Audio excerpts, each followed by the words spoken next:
Hi girls, क्या आपको भी कभी कभी ब्राउन डिस्चार्ज होता है पर आपको ये समझ में नहीं आता कि ऐसा क्यों हो रहा है, ब्राउन डिस्चार्ज क्यों निकल रहा है। तो आज के वीडियो में जानेंगे कि ब्राउन डिस्चार्ज क्यों होता है, इसके पीछे क्या क्या कारण है। वैसे तो कई सारे रीजंस है ब्राउन डिस्चार्ज होने के, बट मैं आपको एक इम्पॉर्टेंट रीजंस के बारे में बताऊंगी कि ब्राउन डिस्चार्ज क्यों होता है। वीडियो बहुत ही इंफॉर्मेटिव है, इसलिए पूरा जरूर देखिएगा क्योंकि इसकी इन्फॉर्मेशन हर एक लड़की को होना बहुत जरूरी है। आप देख रहे हैं द वुमेन कनेक्शन, मैं हूँ आपकी दोस्त अर्चना। तो सबसे पहले जानते हैं ब्राउन डिस्चार्ज होता क्या है। एक्चुअली में वो ब्लड ही होता है जो ब्राउनिश होके निकलता है।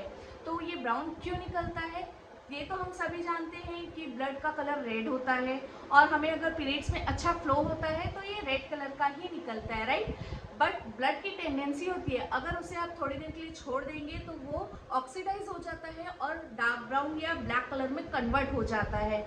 ठीक उसी तरह अगर हमारा पीरियड्स रेगुलर नहीं आएगा या फिर उसका फ्लो अच्छा नहीं होगा, रुक रुक के आएगा, तो हमारे यूट्रस या वजाइना में ब्लड नॉर्मल से ज़्यादा देर तक रहने के कारण वो ऑक्सीडाइज हो जाता है और जब वो बाहर निकलता है तो वो डार्क ब्राउन कलर का निकलता है, जिसे हम बोलते हैं ब्राउन डिस्चार्ज।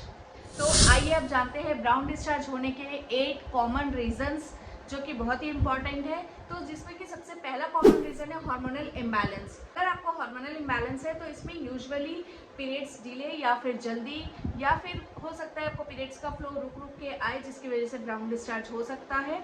अगर आपको पीरियड्स से 1-2 दिन पहले या पीरियड्स के 1-2 दिन बाद तक ब्राउन डिस्चार्ज हो रहा है तो ये बिल्कुल नॉर्मल है।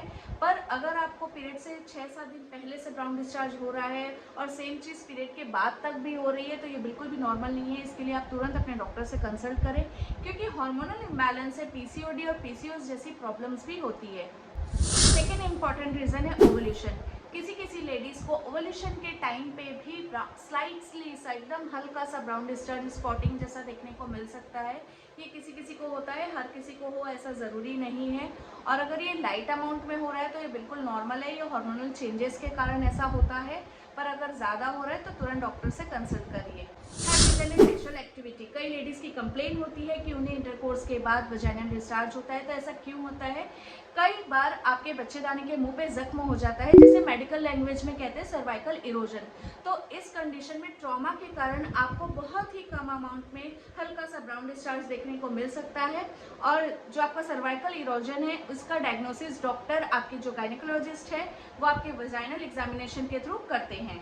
रीजन है इम्प्लांटेशन ब्लीडिंग, मतलब कि आपकी प्रेगनेंसी कंसीव हो चुकी है, आपका एग यूट्रस में जाके जब इम्प्लांट हो जाता है तब आपको ब्राउन डिस्चार्ज होता है, जिसे इम्प्लांटेशन ब्लीडिंग कहते हैं।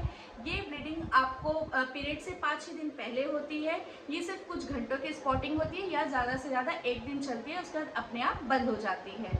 सिक्स्थ रीजन है मिनाकी या फिर पेरीमेनोपॉज। जब मिनाकी होती है, मतलब कि छोटी छोटी बच्चियों के जब पीरियड्स स्टार्ट होते हैं, या फिर पेरीमेनोपॉज यानी कि जब आप पीरियड्स बंद होने की स्टेज पे आ जाते हैं, तब किसी किसी साइकिल में आपको स्पॉटिंग देखने को मिलती है जिसे जो ब्राउन डिस्चार्ज जैसी होती है। ये बिल्कुल नॉर्मल है अगर 1-2 साइकिल में ऐसा हो रहा है, पर अगर कंटिन्यू ऐसा हो रहा है तो डॉक्टर से एक बार ज़रूर कंसल्ट करिएगा। सिक्स्थ रीज़न है पीआईडी या फिर इन्फेक्शंस। कई बार बच्चेदानी का इन्फेक्शन हो जाता है। ये यूजुअली 3 टाइप के होते हैं। पहला है सेक्सुअली ट्रांसमिटेड, सेकेंड है क्लाइमेडिया एंड थर्ड है बैक्टीरियल वाइग्नोसिस। इस टाइप के इन्फेक्शंस आपको हो सकते हैं। इसमें आपकी वजाइना के जो ऊपरी वॉल होती है उसमें आपको सूजन हो सकती है या फिर आपको इचिंग या इरिटेशन हो सकता है अगर इन्फेक्शन होगा तो, जिसकी वजह से आपको ब्राउन डिस्चार्ज भी हो सकता है। सेवेंथ रीज़न है मिस्ड अबॉर्शन या फिर मिस्ड मिसकैरेज। जब आपकी प्रेगनेंसी 7-8 हफ्ते की हो जाती है तो कई बार हमें पता नहीं चलता है, अंदर बेबी ग्रो नहीं कर पाता है, उसकी हार्ट बीट बंद हो जाती है या बनती ही नहीं है। तो आपको इस कंडीशन में भी आपको ब्राउन डिस्चार्ज हो सकता है। अगर आपको ऐसी कंडीशन में ब्राउन डिस्चार्ज दिखता है तो तुरंत अपने डॉक्टर से कंसल्ट करिए क्योंकि ये सिर्फ आपको सोनोग्राफी से ही पता चलेगा कि बेबी अंदर ठीक है या नहीं है। अब लास्ट 8th इम्पॉर्टेंट रीज़न है बर्थ कंट्रोल पिल्स। ये दवाई आपके पीरियड्स की कंसिस्टेंसी, वजाइनल डिस्चार्ज के कलर एंड पीरियड्स के लेंथ साइकिल लेंथ जो होती है, ये तीनों को अफेक्ट कर सकती है, जिसके कारण आपको ब्राउन डिस्चार्ज देखने को मिल सकता है। सो गर्ल्स, अभी हमने जाना ब्राउन डिस्चार्ज क्यों होता है, किन किन कारणों से होता है। तो अगर आपको ब्राउन डिस्चार्ज 1-2 साइकिल में हो रहा है और चला गया है तो फिर कोई घबराने वाली बात नहीं है, चिंता की बात नहीं है। पर अगर आपको ये ब्राउन डिस्चार्ज कंटिन्यू बना हुआ है तो तुरंत अपने डॉक्टर से कंसल्ट करिए, गायनेकोलॉजिस्ट को अपने बारे में डिटेल में बताइए। और अगर वीडियो इन्फॉर्मेटिव लगी हो तो चैनल को सब्सक्राइब और वीडियो को लाइक एंड शेयर ज़रूर करिएगा। Thank you.